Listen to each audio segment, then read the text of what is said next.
फर्रुखाबाद के इलाका थाना सिटी खानका डोगरा के इलाका में क्रिकेट मैच की जीत ने खेल के मैदान में दोस्त ने अपने दोस्त की जान ले ली।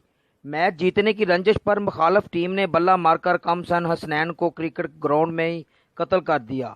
मकामी पुलिस ने मुकदमा दर्ज करके एक मुलजम गिरफ्तार कर लिया।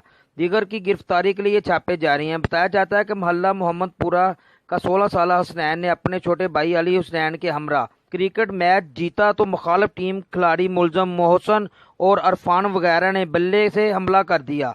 कमसन हुसैन बल्ला लगने से बेहोश हो गया। हसनैन को फौरी तौर पर अस्पताल पहुंचाया गया मगर हसनैन रास्ते में ही दम तोड़ गया। पुलिस ने लाश कब्जे में लेकर हसनैन के छोटे भाई की निशानदेही पर एक मुलजम गिरफ्तार कर लिया गया और दूसरों की तलाश जारी है। बच्चे की लाश घर पहुंचने पर वालिदैन पर गशी के दौरे। मकतूल 9वीं क्लास का तालिब इल्म था और ऐसे वाकया से इलाके भर में शोक की फजा तारी हो गई। कैमरा टीम के साथ राना मोहम्मद अदरीस, ब्यूरो चीफ, चनार न्यूज, शेखपुरा।